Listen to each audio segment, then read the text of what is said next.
Hello everyone good morning आज session रे आम आलोचना करवा ईवीएस पेडागोजीर मोस्ट इंपोर्टाट एमसीक्यू क्वेश्चन गुड़िक एमें आलोचना करवा। तो चलतु डेरी नक आरंभ करवा क्लास। तो फास्ट क्वेश्चन रही निम्नलिखित मध्यरु केउटी इतिहास शिक्षादानर गुरुत्व नुहे केउटी इतिहास शिक्षादानर गुरुत्व नुहे। ऑप्शन ए देछि विभिन्न ऐतिहासिक घटना संपर्क में ज्ञान लाभ करवा ना विभिन्न ऐतिहासिक स्मारकी गुड़िकर सुरक्षा प्रति ध्यान देवा ना विभिन्न प्राकृतिक परिवेश सह जड़ित हो सेगुड़िक किपरि मानव कल्याण रे सहायक होता बुझिबे ना विभिन्न सांस्कृतिक समन्वय जोगु भारतीय संस्कृति किपरि समृद्ध होइछि ता हृदयंगम करवा। राइट आंसर कोडा हम राइट आंसर हो आपंकर option number C is right answer. मन रखिए विभिन्न प्राकृतिक परिवेश सह जड़ित हो सेगुड़िक किपरि मानव कल्याण रे सहायक हेबता बुझिबे एटा किंतु इतिहास शिक्षादानर गुरुत्व नुहे। Option number C is right answer. तो नेक्स्ट देखिबा निम्नलिखित केउ प्रकल्प माध्यम पिलामानकर सौंदर्य अनुभूतिर विकास घटिଥାଏ। केउ प्रकल्प माध्यम पिलामानकर सौंदर्य अनुभूतिर विकास घटे। ऑप्शन ए देछि गठनात्मक प्रकल्प देछि, बी रे देछि कलात्मक प्रकल्प देछि, सी रे देछि दलगत प्रकल्प ना समस्यामूलक प्रकल्प। राइट आंसर कोडा हम राइट आंसर हो आपंकर option number B is right answer. मन रखिए कलात्मक प्रकल्प माध्यम पिलामानकर सौंदर्य अनुभूतिर विकास घटी थाए। मन रखिए तो प्रोफेसर किलपाट्रिक प्रकल्प को चारि भाग में विभक्त करिसेंती। कौन कौन गोटे हूँ कलात्मक प्रकल्प, आ गोटे हूँ गठनात्मक प्रकल्प, आ गोटे हूँ दलगत प्रकल्प, आ गोटे हूँ समस्यामूलक प्रकल्प। तो कलात्मक प्रकल्प माध्यम पिलामानकर सौंदर्य अनुभूतिर विकास घटी थाए। मन रखिए आ गठनात्मक प्रकल्प माध्यम पिलामानकर ज्ञान निर्माण में साहाय्य करिଥାଏ।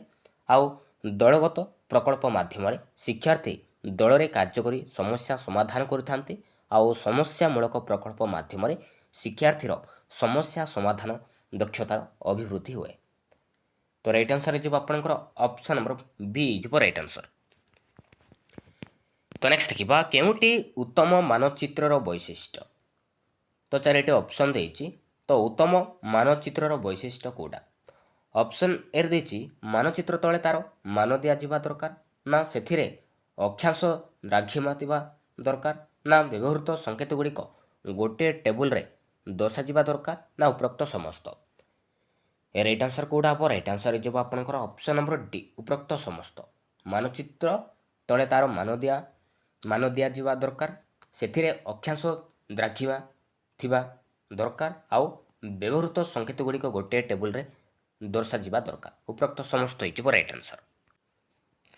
तो नेक्स्ट देखिबा भूपृष्ठ रे उच्च नीच दर्शाउथिबा मानचित्र को कौन कुआଯାଏ। भूपृष्ठ रे उच्च नीच दर्शाउथिबा मानचित्र को कौन कुआଯାए। राजनैतिक ना प्राकृतिक ना रिलीफ मानचित्र ना अक्षांश कुआଯାए। राइट आंसर कोडा हम राइट आंसर हो आपंकर ऑप्शन नंबर सी रिलीफ मानचित्र कुआଯାए। भूपृष्ठ रे उच्च नीच दर्शाउथिबा मानचित्र को रिलीफ मानचित्र कुआଯାए। तो राइट आंसर हो आपंकर option number C is right answer. तो नेक्स्ट देखिबा अक्षांश बा द्राघिमा कहले आमे कौन बुझिबा। अक्षांश बा द्राघिमा कहले आमे कौन बुझू। एक सरल रेखा ना एक अर्धवृत्त ना एक वृत्त ना दुई स्थान मध्य कौणिक दूरत्व। राइट आंसर कोडा हम राइट आंसर हो आपंकर option number D is right answer. दुई स्थान मध्य कौणिक दूरत्व ऑप्शन नंबर डी। तो नेक्स्ट देखिबा केउटी भूल। तो चारिटी ऑप्शन देछि। तो ये चारिटी ऑप्शन रो कोडा भूल अछि। ऑप्शन ए देछि ग्लोब माध्यम अक्षांश बा द्राघिमा को भल भाव दर्शाई दि जाई परिबो। बी रे देछि ग्लोब माध्यम आवर्तन व परिक्रमण को भल भाव बुझे हेबो ना ग्लोब माध्यम मृत्तिका संबंधी तथ्य को भल भाव बुझे हेबो ना भूगोलक पृथ्वीर एक वास्तव प्रतिकृत। राइट आंसर कोडा हम राइट आंसर हो आपंकर ऑप्शन नंबर सी ग्लोब माध्यम मृत्तिका संबंधी तथ्य को भल भाव बुझे हेबो। तो यहाँ भूल अच्छी ग्लोब माध्यम मृत्तिका संबंधी तथ्य को भल भाव बुझे हेब ना। तो राइट आंसर हो आपंकर ऑप्शन नंबर सी। ତ ନେକ୍ସଟ ଦେଖିବା କେଉଁଟି ସାମାଜିକ ପାଠ ମାନ ନିର୍ଦ୍ଧାରଣ ପାଇଁ ଏକ କୌଶଳ ନୁହେଁ। ସାମାଜିକ ପାଠ ମାନ ନିର୍ଦ୍ଧାରଣରେ ଏକ କୌଶଳ କୋଉଟା ନୁହେଁ? ପରୀକ୍ଷଣ ଦେଇଛି, ପ୍ରକଳ୍ପ କାର୍ଯ୍ୟ ଦେଇଛି, କୃତି ମୂଲ୍ୟାୟନ ଦେଇଛି, ରେଟିଂ ସ୍କେଲ ଦେଇଛି। ରାଇଟ୍ ଆନ୍ସର କୋଉଟା ହେବ? ରାଇଟ୍ ଆନ୍ସର ହେଇଯିବ ଆପଣଙ୍କର option number D, rating scale. Rating scale ସାମାଜିକ ପାଠ ମାନ ନିର୍ଦ୍ଧାରଣର ଏକ କୌଶଳ ନୁହେଁ। ଏଇଟା ହେଉଛି ସାମାଜିକ ପାଠ ମାନ ନିର୍ଦ୍ଧାରଣର ଏକ ସାଧନୀ। ତ ସାଧନୀକୁ କୋଉଟା? ରେଟିଂ ସ୍କେଲ ହେଇଗଲା, ଚେକ୍ ଲିଷ୍ଟ, ପର୍ଯ୍ୟବେକ୍ଷଣ, ଏସବୁ ହେଉଛି ସାମାଜିକ ପାଠ ମାନ ନିର୍ଦ୍ଧାରଣରେ ଗୋଟେ ଗୋଟେ ସାଧନୀ। ତ ପରୀକ୍ଷଣ, ପ୍ରକଳ୍ପ କାର୍ଯ୍ୟ, କୃତି ମୂଲ୍ୟାୟନ ଏଇଟା ହେଉଛି କୌଶଳ। ତ ନେକ୍ସଟ ଦେଖିବା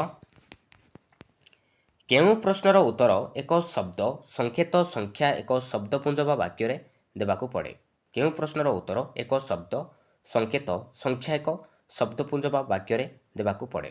ଦୀର୍ଘ ଉତ୍ତରମୂଳକ ପ୍ରଶ୍ନ, ନା ସଂକ୍ଷିପ୍ତ ଉତ୍ତରମୂଳକ ପ୍ରଶ୍ନ, ନା ଅତି ସଂକ୍ଷିପ୍ତ ଉତ୍ତରମୂଳକ ପ୍ରଶ୍ନ, ନା ବସ୍ତୁନିଷ୍ଠ ପ୍ରଶ୍ନ? ରାଇଟ୍ ଆନ୍ସର କୋଉଟା ହେବ? ରାଇଟ୍ ଆନ୍ସର ହେଇଯିବ ଆପଣଙ୍କର ଅପସନ୍ ନମ୍ବର ଡି, ବସ୍ତୁନିଷ୍ଠ ପ୍ରଶ୍ନ।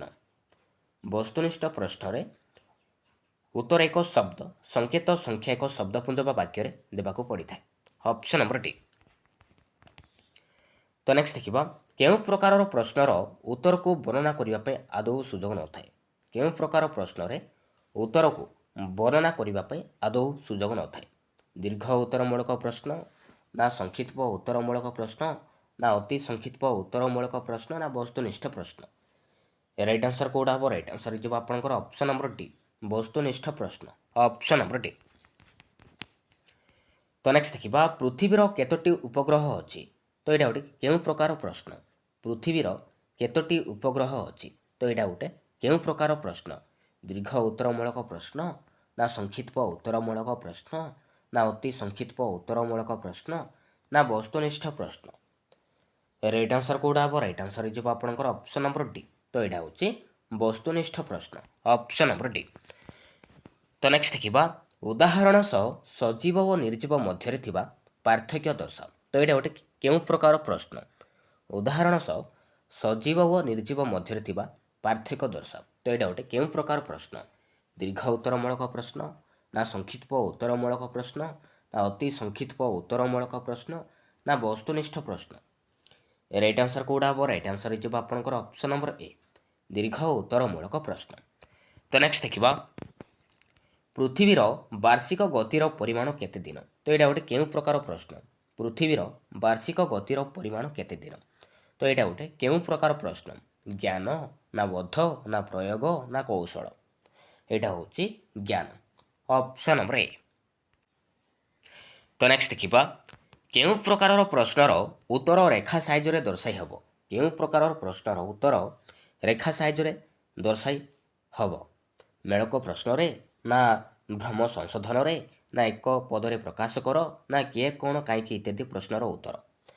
ରାଇଟ୍ ଆନ୍ସର କୋଉଟା ହେବ? ରାଇଟ୍ ଆନ୍ସର ହେଇଯିବ ଆପଣଙ୍କର ଅପସନ୍ ନମ୍ବର ଏ, ମେଳକ ପ୍ରଶ୍ନରେ କ ସ୍ତମ୍ଭ, ଖ ସ୍ତମ୍ଭ। Option number A.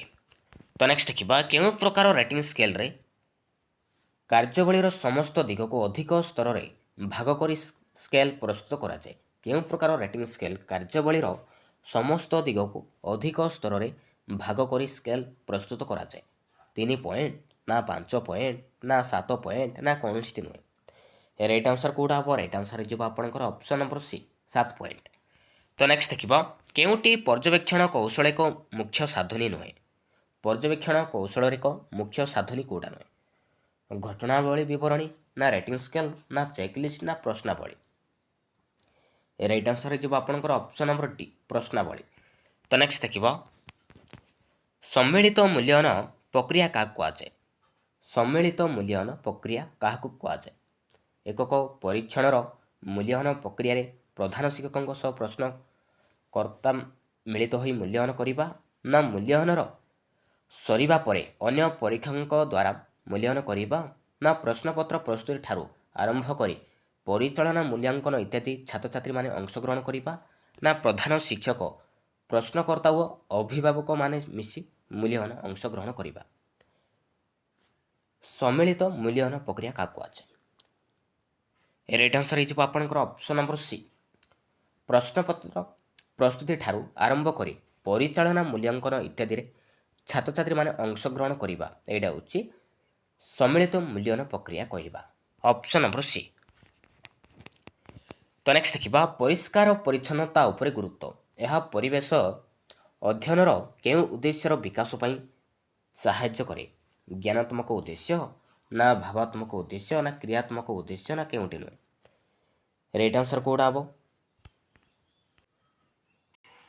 Right answer ହେଇଯିବ ଆପଣଙ୍କର ଅପସନ୍ ନମ୍ବର ବି ଭାବାତ୍ମକ ଉଦ୍ଦେଶ୍ୟ।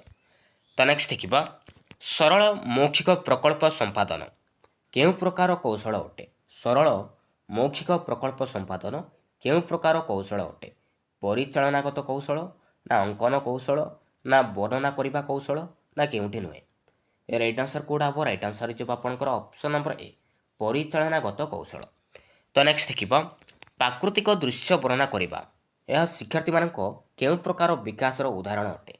ପ୍ରାକୃତିକ ଦୃଶ୍ୟ ବର୍ଣ୍ଣନା କରିବା ଏହା ଶିକ୍ଷାର୍ଥୀମାନଙ୍କ କେଉଁ ପ୍ରକାର ବିକାଶର ଏକ୍ଜାମ୍ପଲ ଅଟେ? କୌଶଳାତ୍ମକ ବିକାଶ ନା ପ୍ରୟୋଗାତ୍ମକ ବିକାଶ ନା ଭାବାତ୍ମକ ବିକାଶ ନା ଜ୍ଞାନାତ୍ମକ ବିକାଶ? ରାଇଟ୍ ଆନ୍ସର କେଉଁଟା ହେବ? ରାଇଟ୍ ଆନ୍ସର ହେଇଯିବ ଆପଣଙ୍କର ଅପସନ୍ ନମ୍ବର ଡି ଜ୍ଞାନାତ୍ମକ ବିକାଶ। ତ ନେକ୍ସଟ ଦେଖିବା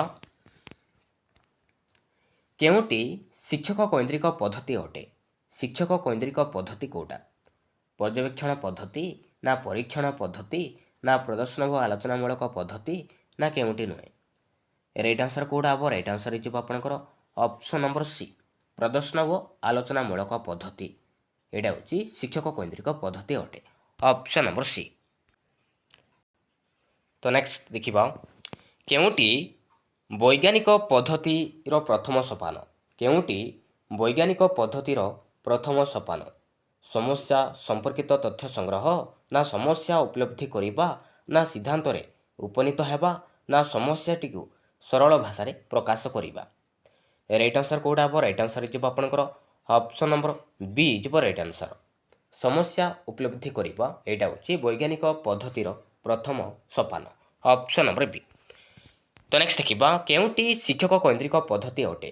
ଶିକ୍ଷକ କୈନ୍ଦ୍ରିକ ପଦ୍ଧତି କେଉଁଟା?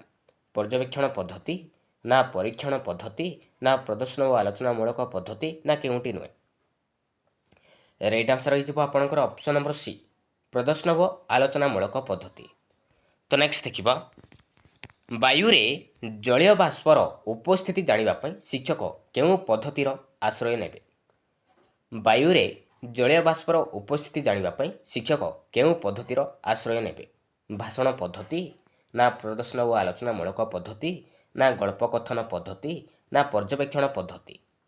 ରାଇଟ୍ ଆନ୍ସର ହେଇଯିବ ଆପଣଙ୍କର ଅପସନ୍ ନମ୍ବର ବି ହେଇଯିବ ରାଇଟ୍ ଆନ୍ସର ପ୍ରଦର୍ଶନ ଓ ଆଲୋଚନାମୂଳକ ପଦ୍ଧତି। ତ ନେକ୍ସଟ ଦେଖିବ କେଉଁ ପଦ୍ଧତିରେ କର୍ମ ଦ୍ୱାରା ଶିକ୍ଷା ଅପେକ୍ଷା ଜୀବନ ଦ୍ୱାରା ଶିକ୍ଷାର ଗୁରୁତ୍ୱ ଅଧିକ ଥାଏ? କେଉଁ ପଦ୍ଧତିରେ କର୍ମ ଦ୍ୱାରା ଶିକ୍ଷା ଅପେକ୍ଷା ଜୀବନ ଦ୍ୱାରା ଶିକ୍ଷାର ଗୁରୁତ୍ୱ ଅଧିକ ଥାଏ? ପରୀକ୍ଷଣ ପଦ୍ଧତି ନା ନାଟ୍ୟ ଅଭିନୟ ପଦ୍ଧତି ନା ପ୍ରକଳ୍ପ ପଦ୍ଧତି ନା ସମସ୍ୟା ସମାଧାନ ପଦ୍ଧତି? ରାଇଟ୍ ଆନ୍ସର ହେଇଯିବ ଆପଣଙ୍କର ଅପସନ୍ ନମ୍ବର ସି ପ୍ରକଳ୍ପ ପଦ୍ଧତିରେ କର୍ମ ଦ୍ୱାରା ଶିକ୍ଷା ଅପେକ୍ଷା ଜୀବନ ଦ୍ୱାରା ଶିକ୍ଷାର ଗୁରୁତ୍ୱ ଅଧିକ ଥାଏ। Option number C. ତ ନେକ୍ସଟ ଦେଖିବା କାହା ମତାନୁସାରେ ପ୍ରକଳ୍ପ ହେଉଛି ସାମାଜିକ ପରିବେଷ୍ଟନୀ ମଧ୍ୟରେ ପୂର୍ଣ୍ଣ ପ୍ରାଣରେ ସମ୍ପାଦିତ ଏକ ଉଦ୍ଦେଶ୍ୟପୂର୍ଣ୍ଣ କାର୍ଯ୍ୟ? ଷ୍ଟିଭେନସନ୍ ନା ଏମ୍.ଜେ. ହେରାକଟସ୍ ନା ଶ୍ରୀ ଅରବିନ୍ଦ ନା କିଲପାଟ୍ରିକ୍? ରାଇଟ୍ ଆନ୍ସର କେଉଁଟା ହେବ? ରାଇଟ୍ ଆନ୍ସର ହେଇଯିବ ଆପଣଙ୍କର ଅପସନ୍ ନମ୍ବର ଡି ହେଇଯିବ ରାଇଟ୍ ଆନ୍ସର। କିଲପାଟ୍ରିକ୍ ମତରେ ପ୍ରକଳ୍ପ ହେଉଛି ସାମାଜିକ ପରିବେଷ୍ଟନୀ ମଧ୍ୟରେ ପୂର୍ଣ୍ଣ ପ୍ରାଣରେ ସମ୍ପାଦିତ ଏକ ଉଦ୍ଦେଶ୍ୟପୂର୍ଣ୍ଣ କାର୍ଯ୍ୟ। Option number D. ତ ନେକ୍ସଟ ଦେଖିବା ପ୍ରକଳ୍ପ ପଦ୍ଧତିରେ କେତୋଟି ସୋପାନ ରହିଛି? ପ୍ରକଳ୍ପ ପଦ୍ଧତିରେ କେତୋଟି ସୋପାନ ରହିଛି? 2ଟି ନା 4ଟି ନା 6ଟି ନା 8ଟି? ରାଇଟ୍ ଆନ୍ସର କେଉଁଟା ହେବ? ରାଇଟ୍ ଆନ୍ସର ହେଇଯିବ ଆପଣଙ୍କର ଅପସନ୍ ନମ୍ବର ସି 6ଟି ମନେ ରଖିବେ। ତ ନେକ୍ସଟ ଦେଖିବା ତ ନେକ୍ସଟ କ୍ୱେଶ୍ଚନ ରହିଛି କାହା ମତରେ ବିଜ୍ଞାନ ଶିକ୍ଷାର ଏକ ଲକ୍ଷ୍ୟ ହେଉଛି ବୈଜ୍ଞାନିକ ପଦ୍ଧତି ଓ ବୈଜ୍ଞାନିକ ମନୋବୃତ୍ତିର ବିକାଶ? କାହା ମତରେ ବିଜ୍ଞାନ ଶିକ୍ଷାର ଏକ ଲକ୍ଷ୍ୟ ହେଉଛି ବୈଜ୍ଞାନିକ ପଦ୍ଧତି ଓ ବୈଜ୍ଞାନିକ ମନୋବୃତ୍ତିର ବିକାଶ? ଜନ୍ ଡୁଇ ନା ଫ୍ରୋବେଲ ନା ମଣ୍ଟେସୋରି ନା ରୁସୋ? ରାଇଟ୍ ଆନ୍ସର କେଉଁଟା ହେବ? ରାଇଟ୍ ଆନ୍ସର ହେଇଯିବ ଆପଣଙ୍କର ଅପସନ୍ ନମ୍ବର ଏ ହେଇଯିବ ରାଇଟ୍ ଆନ୍ସର ଜନ୍ ଡୁଇ ମତରେ ବିଜ୍ଞାନ ଶିକ୍ଷାର ଏକ ଲକ୍ଷ୍ୟ ହେଉଛି ବୈଜ୍ଞାନିକ ପଦ୍ଧତି ଓ ବୈଜ୍ଞାନିକ ମନୋବୃତ୍ତିର ବିକାଶ। ତ ନେକ୍ସଟ ଦେଖିବା, ଗୋଟିଏ ନିର୍ଦ୍ଦିଷ୍ଟ ଦକ୍ଷତା ହାସଲ କରିବା ପାଇଁ ବିଭିନ୍ନ ପଦ୍ଧତି ଅବଲମ୍ବନ କଲେ ତାକୁ କ'ଣ କୁହାଯାଏ? ଗୋଟିଏ ନିର୍ଦ୍ଦିଷ୍ଟ ଦକ୍ଷତା ହାସଲ କରିବା ପାଇଁ ବିଭିନ୍ନ ପଦ୍ଧତି ଅବଲମ୍ବନ କଲେ ତାକୁ କ'ଣ କୁହାଯାଏ? ପନ୍ଥା, ନା ପ୍ରକଳ୍ପ, ନା ପ୍ରୋତ୍ସାହନ, ନା କେଉଁଠି ନୁହେଁ? ରାଇଟ୍ ଆନ୍ସର କେଉଁଟା ହେବ? ରାଇଟ୍ ଆନ୍ସର ହେଇଯିବ ଆପଣଙ୍କର ଅପସନ୍ ନମ୍ବର ଏ, ପନ୍ଥା କୁହାଯାଏ। ତ ନେକ୍ସଟ ଦେଖିବା, ଆବିଷ୍କାର ଭିତ୍ତିକ ପନ୍ଥା କାହା କୁହାଯାଏ? ଆବିଷ୍କାର ଭିତ୍ତିକ ପନ୍ଥା କାହାକୁ କହିବା? କାହାକୁ କୁହାଯାଏ? ରାଇଟ୍ ଆନ୍ସର କେଉଁଟା ହେବ? ରାଇଟ୍ ଆନ୍ସର ହେଇଯିବ ଆପଣଙ୍କର ଅପସନ୍ ନମ୍ବର ବି, ଶିକ୍ଷଣ କାର୍ଯ୍ୟଭିତ୍ତିକ ପନ୍ଥାକୁ ଆମେ କହିବା ଆବିଷ୍କାର ଭିତ୍ତିକ ପନ୍ଥା କୁହାଯାଏ। ଅପସନ୍ ନମ୍ବର ବି। ତ ନେକ୍ସଟ ଦେଖିବା, ଶିକ୍ଷଣ କାର୍ଯ୍ୟଭିତ୍ତିକ ପନ୍ଥା କେଉଁମାନଙ୍କ ଦ୍ୱାରା ସମ୍ପାଦିତ ହୋଇପାରେ? ଶିକ୍ଷଣ କାର୍ଯ୍ୟଭିତ୍ତିକ ପନ୍ଥା କେଉଁମାନଙ୍କ ଦ୍ୱାରା ସମ୍ପାଦିତ ହୋଇପାରେ? ଶିକ୍ଷାର୍ଥୀ ଦ୍ୱାରା, ନା ଶିକ୍ଷକ ଓ ସମଗ୍ର ଶ୍ରେଣୀ ଦ୍ୱାରା, ନା ଶିକ୍ଷାର୍ଥୀ ଓ ଗୋଷ୍ଠୀର ସଦସ୍ୟଙ୍କ ଦ୍ୱାରା, ନା ଉପରୋକ୍ତ ସମସ୍ତଙ୍କ ଦ୍ୱାରା? ରାଇଟ୍ ଆନ୍ସର ହେଇଯିବ ଆପଣଙ୍କର ଅପସନ୍ ନମ୍ବର ଡି, ଉପରୋକ୍ତ ସମସ୍ତଙ୍କ ଦ୍ୱାରା ସମ୍ପାଦିତ ହୋଇପାରେ। Option number D. ତ ନେକ୍ସଟ ଦେଖିବା, ସାମାଜିକ ବିଜ୍ଞାନ ଭୂଗୋଳରେ ବ୍ୟବହୃତ ଗୋଲକ ଏକ ଡ୍ୟାସ୍ ଉପକରଣର ଉଦାହରଣ ଅଟେ? ସାମାଜିକ ବିଜ୍ଞାନ ଭୂଗୋଳରେ ବ୍ୟବହୃତ ଗୋଲକ ଏକ କେଉଁ ପ୍ରକାର ଉପକରଣର ଉଦାହରଣ ଅଟେ? ପଠନ ଉପକରଣ, ନା କାମଚଳା ଉପକରଣ, ନା ଦୃଶ୍ୟ ଉପକରଣ, ନା ପ୍ରଦର୍ଶନ ଉପକରଣ? ରାଇଟ୍ ଆନ୍ସର ହେଇଯିବ ଆପଣଙ୍କର ଅପସନ୍ ନମ୍ବର ସି ହେଇଯିବ ରାଇଟ୍ ଆନ୍ସର। ତ ଗୋଲକ ହେଇଯିବ ଗୋଟେ ଦୃଶ୍ୟ ଉପକରଣ। Option number C. ତ ନେକ୍ସଟ ଦେଖିବା, ଯେଉଁ କ୍ଷେତ୍ରରେ ଉପକରଣ ସଂଗ୍ରହ ସହଜ ସାଧ୍ୟ ନୁହେଁ ସେହିପରି ସ୍ଥଳେ ଶିକ୍ଷକ କ'ଣ କରିବେ? ଯେଉଁ କ୍ଷେତ୍ରରେ ଉପକରଣ ସଂଗ୍ରହ ସହଜ ସାଧ୍ୟ ନୁହେଁ ସେପରି ସ୍ଥଳେ ଶିକ୍ଷକ କ'ଣ କରିବେ? ହାତ ଗଢ଼ା ଉପକରଣ ପ୍ରସ୍ତୁତ କରିବେ, ନା ବଜାରରୁ କିଣି ଆଣିବେ, ନା ମୌଖିକ ଭାବେ ଶିକ୍ଷାଦାନ କରିବେ, ନା କେଉଁଠି ନୁହେଁ? ରାଇଟ୍ ଆନ୍ସର କେଉଁଟା ହେବ? ରାଇଟ୍ ଆନ୍ସର ହେଇଯିବ ଆପଣଙ୍କର ଅପସନ୍ ନମ୍ବର ଏ, ହାତ ଗଢ଼ା ଉପକରଣ ପ୍ରସ୍ତୁତ କରିବେ। Option number A. ତ ନେକ୍ସଟ ଦେଖିବା, ଶିକ୍ଷାର୍ଥୀ ବିଭିନ୍ନ ଘଟଣା, ନାମ, ଧାରଣା ଆଦିର ଶ୍ରେଣୀ ବିଭାଗ କରିପାରିବା ସାମାଜିକ ବିଜ୍ଞାନ କେଉଁ ଶୈକ୍ଷିକ ଲକ୍ଷ୍ୟକୁ ଦର୍ଶାଏ? ଜ୍ଞାନ, ନା ବୋଧ, ନା ଦକ୍ଷତା, ନା ଆଗ୍ରହ? ରାଇଟ୍ ଆନ୍ସର ହେଇଯିବ ଆପଣଙ୍କର ଅପସନ୍ ନମ୍ବର ବି, ବୋଧ। ତ ନେକ୍ସଟ ଦେଖିବା, ରିଚା ପରିବେଶ 1ରେ ମୋଟ 100 ନମ୍ବରରୁ 55 ନମ୍ବର ପାଇଛି, ଏହା କାହାର ଉଦାହରଣ ଅଟେ? ରିଚା ପରିବେଶ 1ରେ ମୋଟ 100 ନମ୍ବରରୁ 55 ନମ୍ବର ପାଇଛି, ଏହା କାହାର ଉଦାହରଣ ଅଟେ? ମୂଲ୍ୟାୟନ, ନା ପରୀକ୍ଷଣ, ନା ମୂଲ୍ୟାଙ୍କନ, ନା କେଉଁଠି ନୁହେଁ? ତ ଏଇଟା ହେଉଛି ମୂଲ୍ୟାଙ୍କନ। ଅପସନ୍ ନମ୍ବର ସି ହେଇଯିବ ରାଇଟ୍ ଆନ୍ସର। ତ ଲାଷ୍ଟ କ୍ୱେଶ୍ଚନ୍ ଦେଖିବା, ପିଲାମାନେ ବଗିଚାରେ କାମ କରୁଥିବା ବେଳେ ପଢ଼ିଥିବା ପାଠର ପ୍ରୟୋଗ କରୁଛନ୍ତି କି ନାହିଁ ଜାଣିବା ପାଇଁ ଏହା କେଉଁ ପ୍ରକାରର ମୂଲ୍ୟାୟନର ଉଦାହରଣ ଅଟେ? ପିଲାମାନେ ବଗିଚାରେ କାମ କରୁଥିବା ବେଳେ ପଢ଼ିଥିବା ପାଠର ପ୍ରୟୋଗ କରୁଛନ୍ତି କି ନାହିଁ ଜାଣିବା ପାଇଁ ଏହା କେଉଁ ପ୍ରକାରର ମୂଲ୍ୟାୟନର ଉଦାହରଣ ଅଟେ? ବ୍ୟବସ୍ଥାନ, ନା ଗଠନମୂଳକ, ନା ନିଦାନାତ୍ମକ, ନା ବ୍ୟବସ୍ଥାନ? ତ ଏଇଟା ହେଉଛି ଗଠନମୂଳକ ମୂଲ୍ୟାୟନର ଉଦାହରଣ ଅଟେ। ଅପସନ୍ ନମ୍ବର ବି।